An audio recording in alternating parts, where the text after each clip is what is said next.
It's under L. Can you hear me okay? Okay.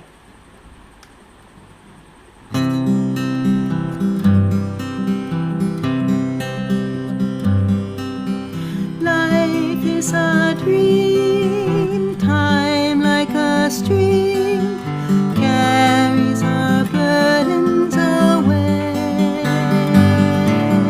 Never despair, joys everywhere. Love can befriend you today. Free from all care, like birds on the air, soar above griefs and worries, seek joy and be gay. Often on earth, things of great worth, worldly ambitions define. Sometimes a friend helps us ascend up from life's cares to the sky. Love is a star, though shining afar. It can guide us and help us from light to draw nigh. Life is a dream, time like a stream carries our burdens away. Never despair, joys everywhere. Love can befriend you today.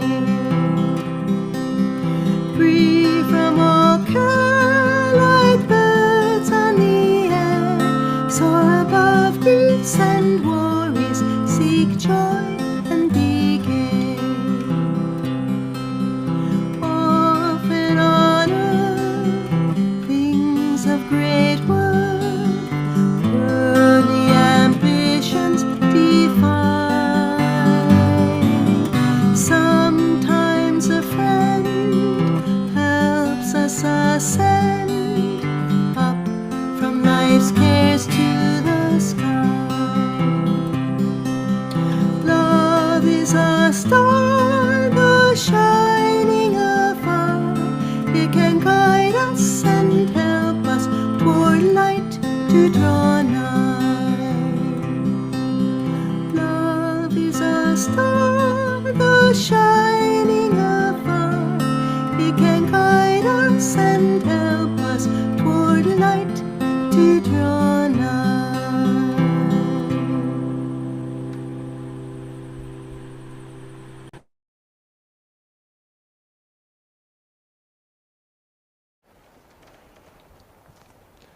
Thank you, Dutiji.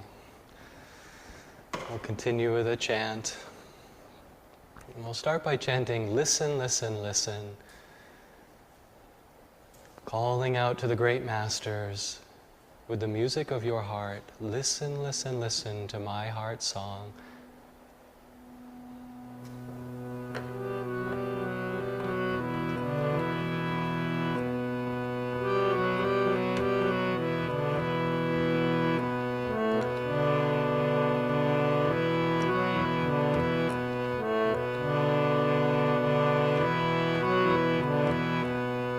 Listen, listen, listen to my heart song. Listen, listen, listen to my heart song. I will never forget thee, I will never forsake thee. I will never forget thee, I will never forsake thee. Listen, listen, listen to my heart song. Listen, listen, listen to my heart song. I will never forget thee, I will never forsake thee. I will never forget thee, I will never forsake thee. Listen, listen, listen to my heart song. Listen, listen, listen to my heart song. I will never forget thee, I will never forsake thee. I will never forget thee, I will never forsake thee. Listen, listen, listen to my heart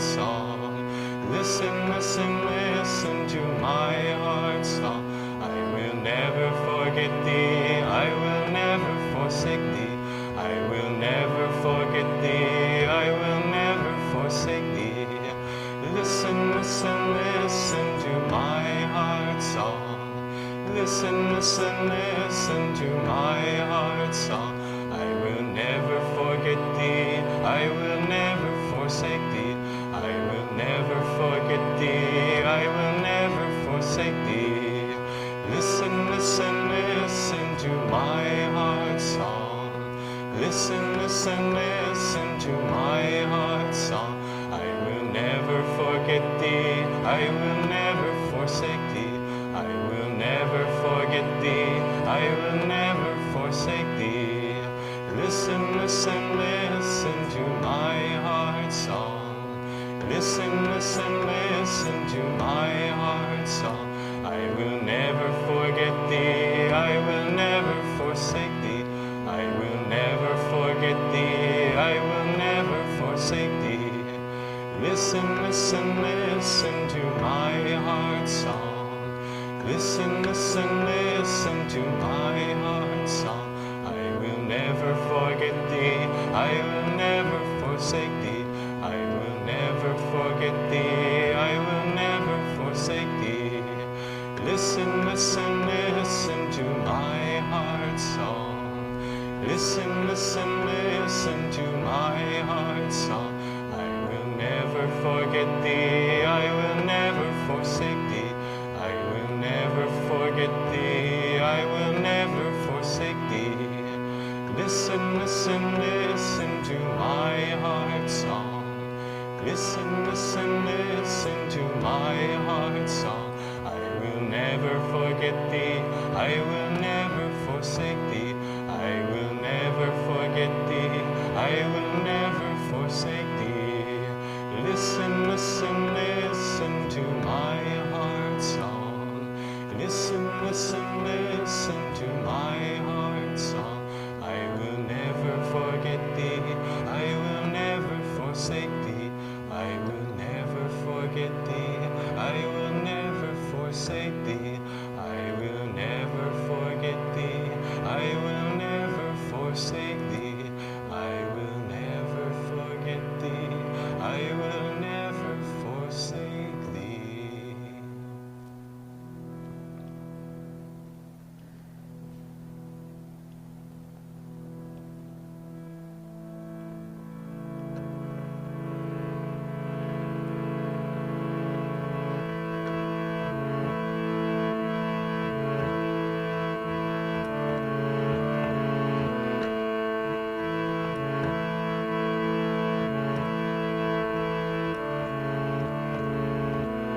We'll take this chant into meditation.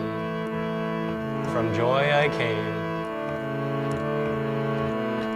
From joy I came, for joy I live. In sacred joy I melt again. From joy I came, for joy I live. In sacred joy I melt again. From joy I came, for joy I live. In sacred joy I melt again. From joy I came, for joy I live. In sacred joy I melt again. From joy I came, for joy I live. In sacred joy I melt again. From joy I came, for joy I live. In sacred joy I melt again. From joy I came, for joy I live. In sacred joy I melt again. From joy I came, for joy I live. In sacred joy I melt again. From joy I came, for joy I live. In sacred joy I melt again. From joy I came, for joy I live. In sacred joy I melt again. From joy I came, for joy I live. In sacred joy I melt again. From joy I came, for joy I live. In sacred joy I melt again. From joy I came, for joy I live. In sacred joy I melt again. From joy I came, for joy I live. In sacred joy I melt again.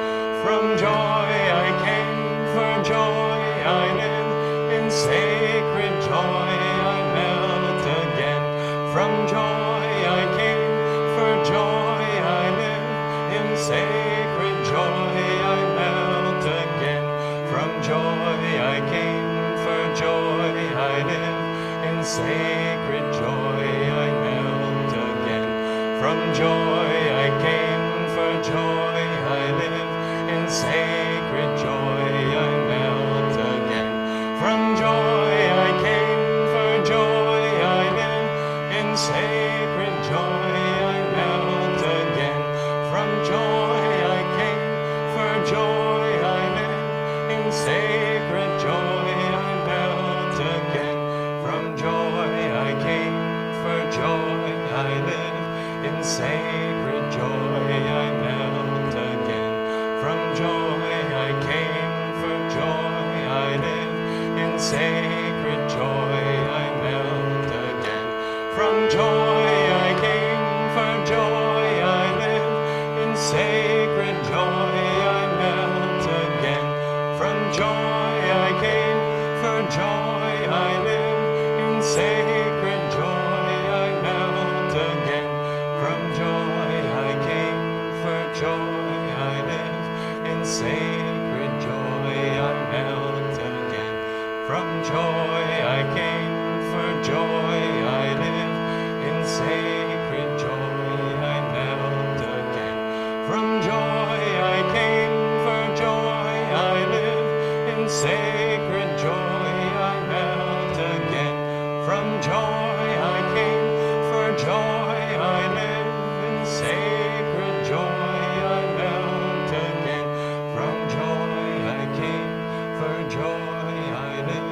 In sacred joy I melt again. From joy I came, for joy I live. In sacred joy I melt again. From joy I came, for joy I live. In sacred joy I melt again. From joy I came, for joy I live. In sacred joy I melt again. From joy I came, for joy I live. In sacred joy I melt again. From joy I came, for joy I live. In sacred joy I melt again. From joy I came, for joy I live. In sacred joy I melt again. From joy I came, for joy I live. In sacred joy I melt again. From joy I came, for joy I live. In sacred joy I melt again. From joy I came, for joy I live. In sacred joy I melt again. From joy I came, for joy I live. In sacred joy I melt again.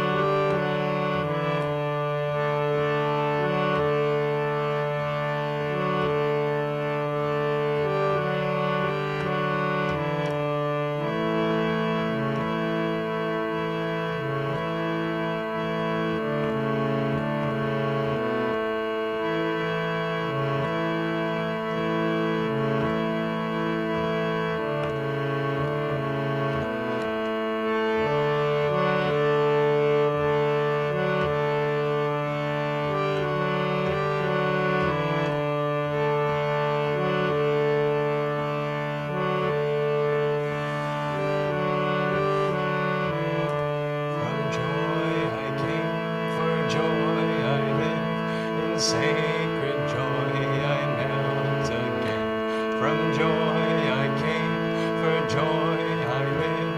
In sacred joy I melt again. From joy I came, for joy I live. In sacred joy I melt again.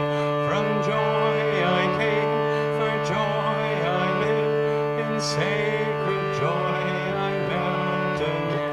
From joy I came, for joy I live. In sacred joy I melt again. From joy I came, for joy I live. In sacred joy I melt again. From joy I came, for joy I live. In sacred joy I melt again.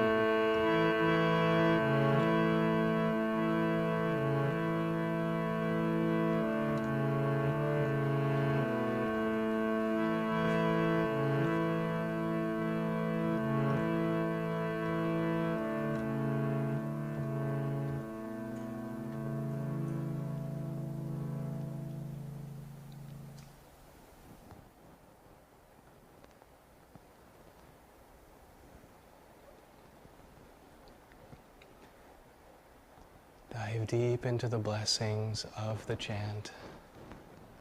From joy I came, for joy I live. In sacred joy I melt again. Silently repeating the chant.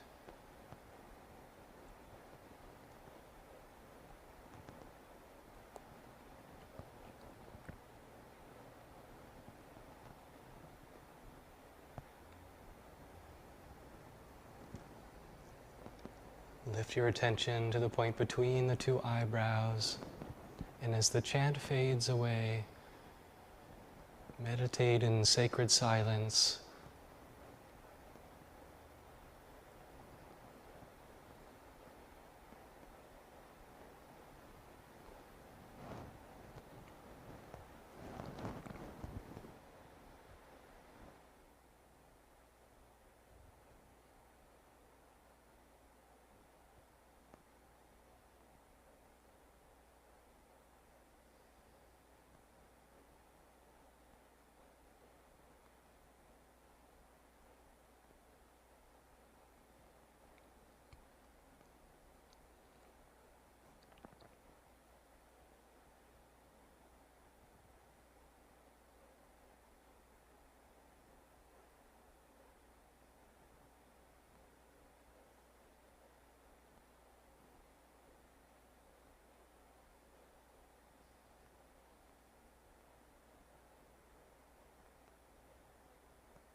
Remaining in meditation, please listen to this week's affirmations for self-healing by Swami Kriyananda. Week 4, energy. Energy is ours not when we hoard our strength, but when we devote it willingly, joyously, towards the attainment of that in which we deeply believe. Faith and energy go hand in hand. If you have deep faith in what you are doing, you can move mountains. Energy is always highest when one's cause is just. The greater one's faith, the greater his willpower. And the greater his willpower, the greater his flow of energy. And the affirmation, within me lies the energy to accomplish all I will to do. Behind my every act is God's infinite power. Now repeating after me in a loud voice to engage the conscious mind. Within me lies the energy to accomplish all that I will to do. Within me lies the energy to accomplish all that I will to do. Behind my every act is God's infinite power. Behind my every act is God's infinite power. Now in a conversational tone. Within me lies the energy to accomplish all that I will to do. Within me lies the energy to accomplish all that I will to do. Behind my every act is God's infinite power. Behind my every act is God's infinite power. Now in a whisper, within me lies the energy to accomplish all that I will to do. Within me lies the energy to accomplish all that I will to do. Behind my every act is God's infinite power. Behind my every act is God's infinite power. Now taking the affirmation inward to subconscious silently. O cosmic energy, within me lies the energy to accomplish all that I will to do. Behind my every act is God's infinite power. And bringing the inward gaze to the spiritual eye to superconsciousness, within me lies the energy to accomplish all that I will to do. Behind my every act is God's infinite power.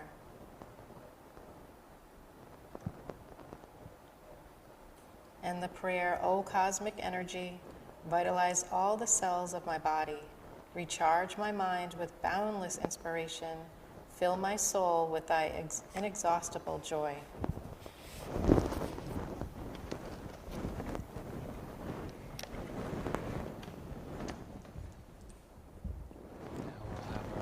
From rays of the one light.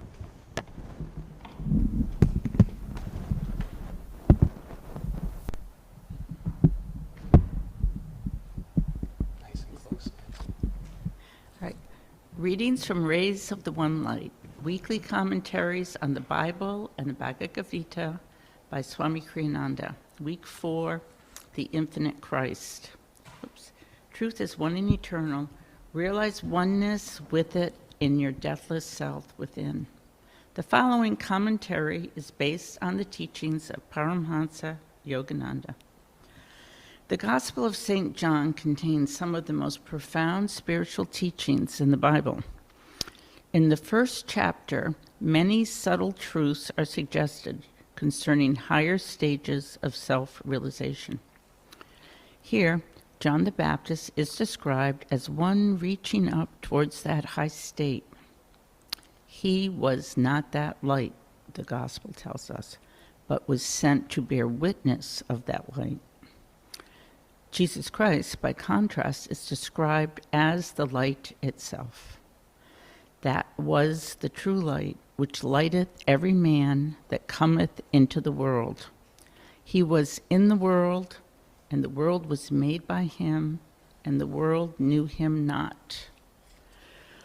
One essential truth stands out in this teaching, that Jesus came not to dogmatize people with a new teaching, but to bring them timeless, universal truths.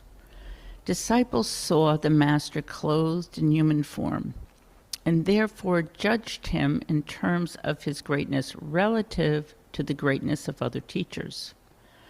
Wisdom, however, sees the Master's very greatness in terms of a cosmic unity. There is a passage in The Path by Swami Kriyananda in which this point is emphasized. The Master, Paramhansa Yogananda, explained, the saint who attains that exalted consciousness never says, I am God. For he sees it was the vast ocean that became his little wave of ego. The wave, in other words, would not claim when referring to the little self to be the ocean. At this juncture, Debbie, who was present, cried excitedly, "But, sir, if you are one with that ocean, that means you are God." "Why, I," Master asked, "say he. He is God." "But still, sir, you are one with him, and he is the only reality. That means you too are God." "But this body isn't God." "You aren't identified with your body, sir, so one may still say that you are God." "Well, in that case, why do you say you? You too are that. In a discussion of this sort, it is less confusing if we say he. But what's the difference?" "The scriptures say," Master began. "It's only your humility, sir," Debbie broke in, "that makes you distinguish between yourself and him." "How can there be humility when there is no consciousness of ego?" Triumphantly, Debbie cried, "But if you have no ego left, that means you are God." Master laughingly continued the earlier statement, which Debbie had interrupted. "The scriptures say, he who knows Brahma becomes Brahma." "There," cried Debbie, "you said it yourself." Master rejoined, still laughingly, "I didn't say it. It's the scriptures that say so." Master, in other words, would not identify those words with the human body speaking them. It was in his overarching spirit that he saw himself one with the infinite. But Debbie was unable to make this mental leap from a pure expression of infinity to infinity itself. "You quoted those scriptures, sir," he reminded Master relentlessly. "That means you agree with them."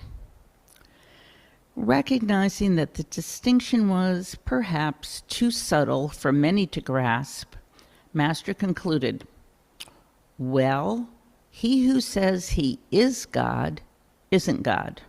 And," he added with a smile, "he who says he isn't. And there the subject rested, amid general laughter. The greater a spiritual teaching, the more greatly we betray it by particularizing it with dogmas. Truth itself, not the Christian truth or the Hindu truth, incarnates on earth with the birth of a fully liberated master. As the Bhagavad Gita teaches in the 4th chapter, unborn, changeless, Lord of creation and controller of my cosmic nature though I am, yet entering nature, I am dressed in the cosmic garment of my own Maya, delusion. O Bharata, whenever virtue declines and vice predominates, I incarnate on earth. Taking visible form, I come to destroy evil and reestablish virtue. Thus, through Holy Scripture, God has spoken to mankind. Om, Om, Om.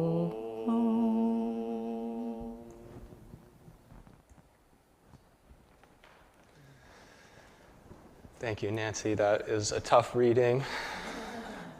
You did a great job.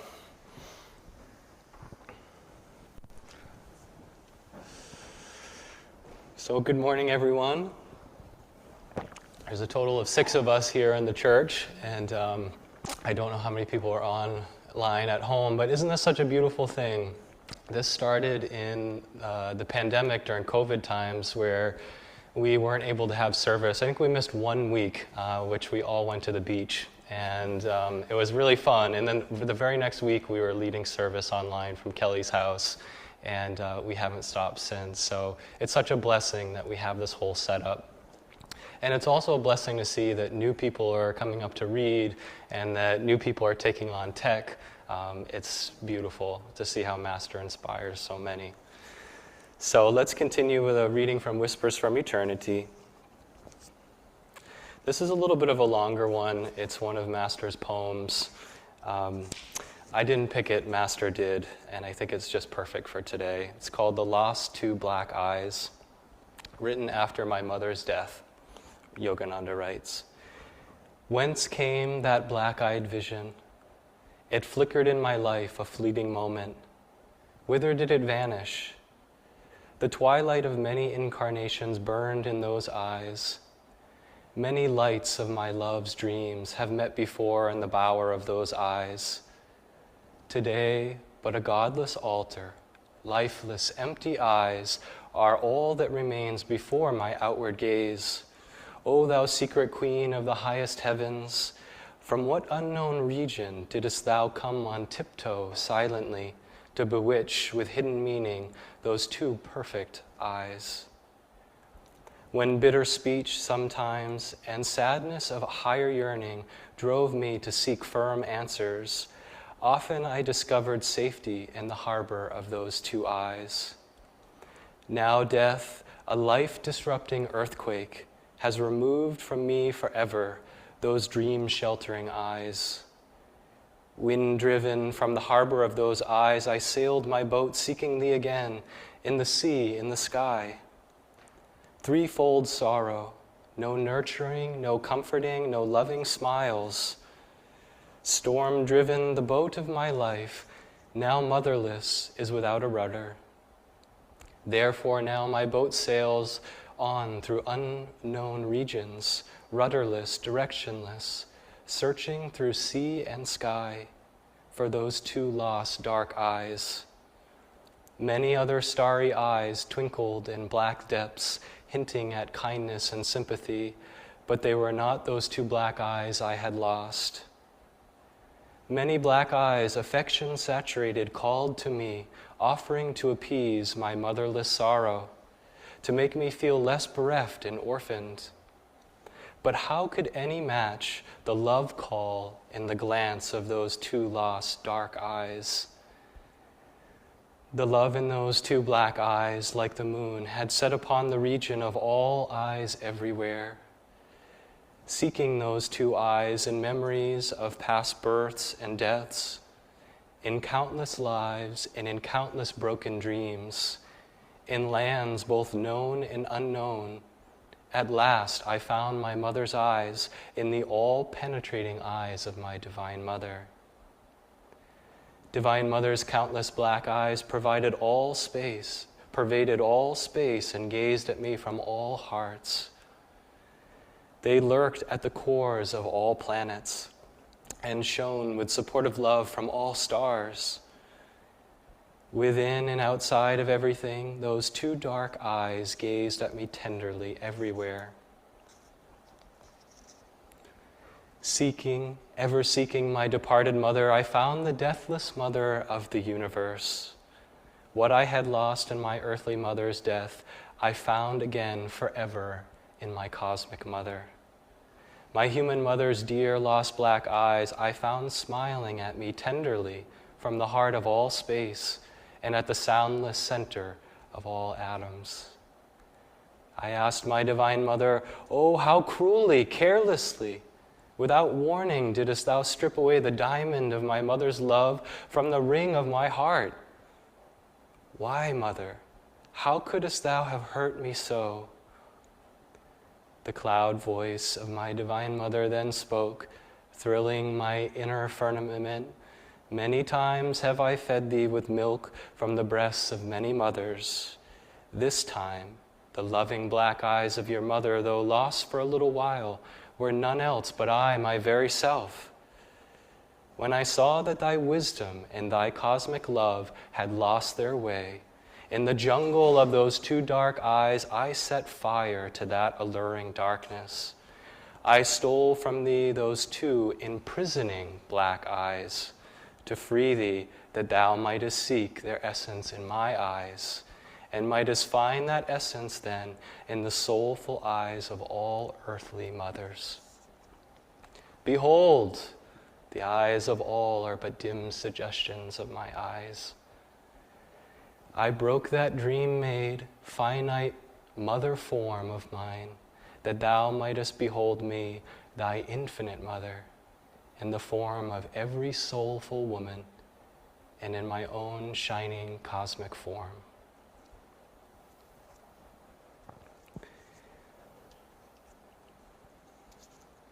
You can really feel in that poem the pain that Yogananda felt losing his mother, and sometimes Divine Mother takes things that we love away from us too, and it's important to remember that she's setting us free. And whether it was the love of the mother, or maybe it was a father or a friend, we've all experienced a grandmother, that divine love. And you know, the reading today is about cosmic consciousness and how it descends into this world. Of course, through the avatars, the great souls, but in truth, through all of us, divine consciousness is descending into this world. And I really love that poem because it's a reminder to look behind the form. When I was reading it, I could see the eyes of my mother, who I had a very close connection with. And of course, when I was a child, I had a very idyllic relationship with my mother. She was very loving, and that was the first pure form of unconditional love that I can remember feeling. And now, as I've grown and I'm an adult, I can see that it was the Divine Mother loving me through her eyes and through her as a person. And that love has only expanded from her small form to now come in so many forms, through my wife, through my friends and guru bhais, and even through strangers, which is one of the beautiful gifts that loving God brings.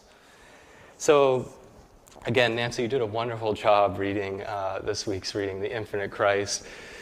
You have to give Debbie credit. He was really trying to pin Master down and get him to admit that he was God and that God's consciousness was flowing through him. And when I first read this reading, I related with Debbie. I thought, that's what I would do, you know? You see a God-realized Master before you, it's like, why won't you just say it? Just say it. I know that you're God. And the thing is that Debbie is coming from an ego consciousness, which is this small, individualized consciousness. And he's used to occupying his body and his personality.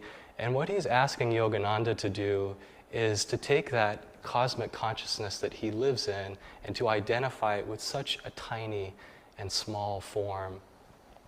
Which, of course, Yogananda couldn't do that because he's infinite. Shannon, do we have my AY?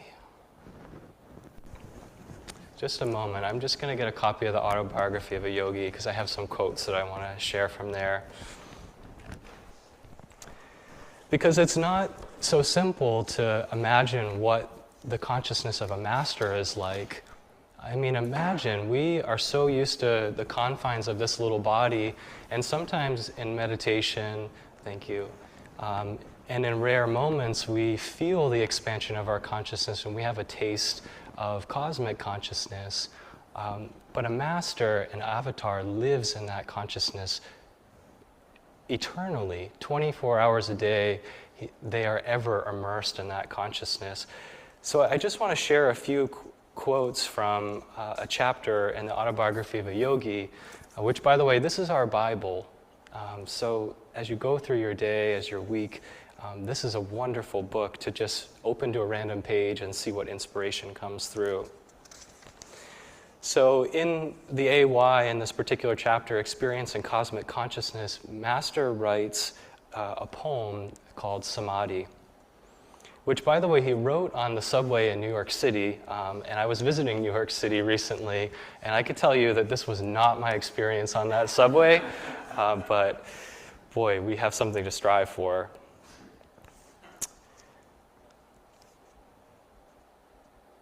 So Master writes, past, present, future, no more for me, but ever present, all flowing, I, everywhere.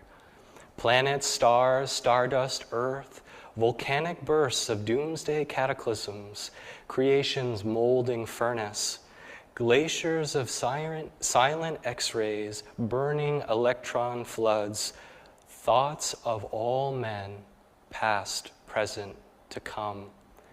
Every blade of grass, myself, mankind, each particle of universal dust.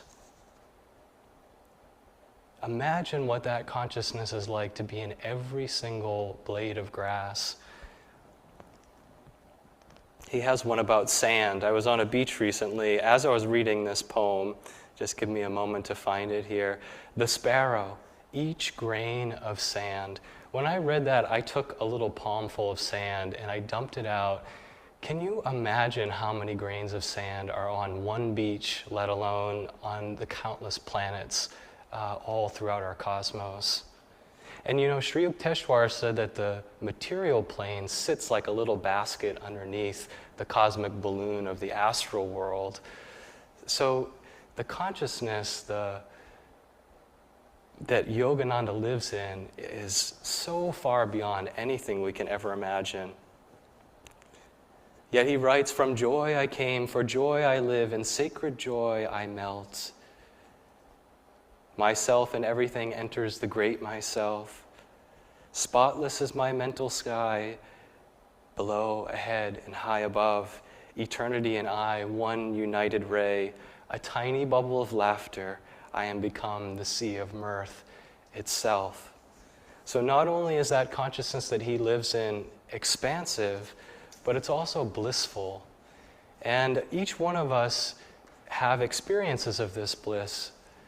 Sometimes it's just a small happiness because we receive something that we desired.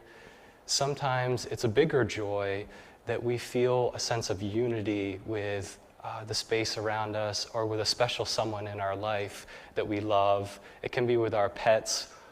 And we all glimpse this little spark of cosmic consciousness. Now the masters, they live in it eternally. And I have a little story to share with you that I think is sort of humorous about where the masters live. So when I was doing my yoga teacher training about 10 years ago, I was at a place called Mount Madonna Institute in Watsonville, California. And it's this wonderful, secluded yoga retreat, which, by the way, Ananda built their temple there after it burned down. The Ananda carpenters went, and so there's a little link there. And I remember going there, and I just read the autobiography of a yogi, and I had it, I was reading it all the time. And I had my tent. I was going up to this yoga retreat to do a month-long immersion in yoga teacher training. And it was a wonderful experience, a story for another time. But while I was up at that yoga retreat, there was a talent show that we did at the end to celebrate that we had all graduated and we all had finished. And there was this one student in that teacher training who looked like the personification of the Buddha. And the Buddha that's sort of, round and has the chubby cheeks, he was an Indian man, and he was a Swami. He was always dressed in orange robes, and he was doing a yoga teacher training. I don't remember his name, but he was such a sweet man. He's so joyful, and he looked just like the Buddha. And some people say that I look like Jesus, and so there was this funny little moment where I had an inspiration, and I said, oh my gosh, we have to perform in this talent show. You'll be the Buddha, I'll be Jesus. And it was literally minutes before this was going to start, and this inspiration came, and immediately I was like, oh my God, I can't do that. I don't even know what to say. I don't know what we're going to talk about. And I really felt scared and nervous, and I thought, oh, maybe I shouldn't do this. You shouldn't reenact the masters, or I don't want to be holier than thou. All these things came into my mind, and then something came into me and said, if I don't do this now, when am I going to be on stage with this man that looks like the Buddha, and will I always look like Jesus? So I decided to do it, and I called out to a friend and I said, I need a bed sheet. And she found a housekeeper, and they got me a white bed sheet, and he was a Swami, this man that looked like the Buddha, and he knew how to wrap the robe really well. So he wraps me in this robe, and we walk out, and I had grabbed another friend, and I said, just introduce us, and we'll finish the rest. And he was such a joyful man. He had no idea what he was going to say. The only subject I said is that we're going to be in a cosmic lunchroom, and we'll take it from there. So here's how it all panned out. We're both sitting on stage, we're wrapped in our robes, and our legs are crossed, and here's the Buddha, here's Jesus, and we get introduced, and that we're in the cosmic lunchroom, where all the great masters sit before they incarnate onto Earth. And so they're all there, Krishna's there, and we're talking, and I'm saying, well, good luck, it's time for you to go down there and bring more souls to God. And so he's on stage now, and he's giving his little spiel about who the Buddha was and trying to awaken people to God. And then, his incarnation passes, so the Buddha comes back to the cosmic lunchroom, and there I am. And I'm like, how did it go? Did anybody start to love God more? And we have this little banter, and then it's my turn. He says, okay, good luck. Go down and see how many souls you can get to come back to God. And so I go there, and I had asked some of the students to worship at my feet. And it was part of a lesson. It wasn't that I wanted to be worshipped. So I went out, and here I am. I'm Christ, and I have my long hair and my beard, and I'm saying, I've come here to show you that you are cosmic consciousness, you are infinite, and that you too can awaken to this consciousness. And they're saying, oh, you're the only godly one. We bow at your feet. We worship you. You're the only godly one. And I'm saying, no, you too are also God. Awaken to your God nature. And at the time, I was a little frustrated with my disciples, which I'm sure Jesus wasn't. And I said, oh, gosh, I'm leaving, good luck to you guys. So I went back to the cosmic lunchroom, and the Buddha was asking, how did it go? And I said, well, they didn't quite get it. And then we sent down the guru that was at Mount Madonna, Baba Hari Das, and that was the joke of the whole skit. And there's a lot of truth to that. I'm sure the masters are, maybe not in a cafeteria, but they are in this cosmic consciousness where they're all united. And that's what the reading today is really about, is about that cosmic consciousness coming through these great masters. Now, it's important to remember, though, that it's not just for the great masters. It's also coming through us in every single moment. And one visual that can help us to imagine what it's like is to imagine the aperture in a lens of a camera. So when we feel disconnected or we feel that we're not connected with the infinite, the aperture, the little lens of our consciousness is very, very small. It's very contracted. And our job really is to relax enough inwardly, relax into peace, that we can start to open up again. What's coming through is the cosmic consciousness. The more that we relax, the more that we're in tune with God, the more that light and that cosmic consciousness flows through us. So I'm out of time because I told a nice long story, but I just want to inspire all of you to think in this time as it's snowing and as it's winter about your personal relationship with God and how you can strengthen that and how you can spend more time with God. And remember that relaxation is the first step to awakening and opening your consciousness. So spend time relaxing in silence, reading books about the masters, and resting in that bliss. Joy to you. Now Duty will play a song after our offertory for us.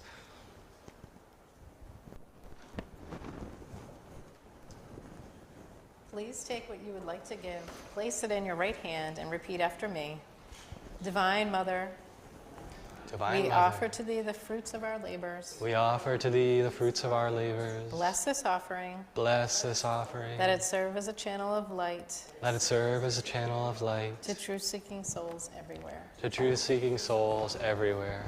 Om. Peace. Amen.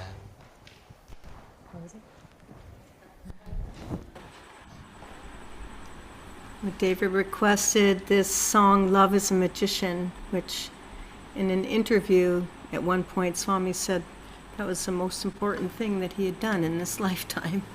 It's a very deep, beautiful song. I've posted the words in the chat box for those of us online.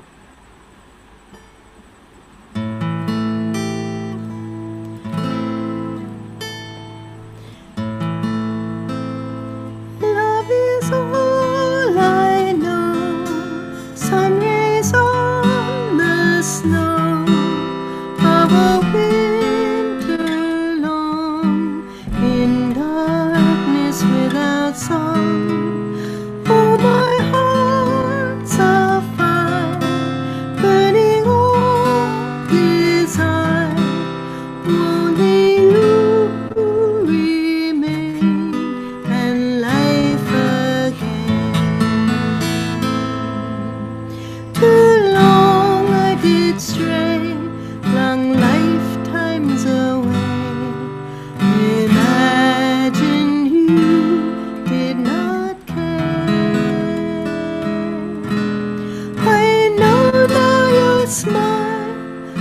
was mine all the while. I listened and love was there. I can breathe for love. All the stars above call to me, come home. Life's waves all end in foam. Oh, my heart's afire, burning all desire. What a fool was I to turn away. Too long I did stray, flung lifetimes away. Imagine you did not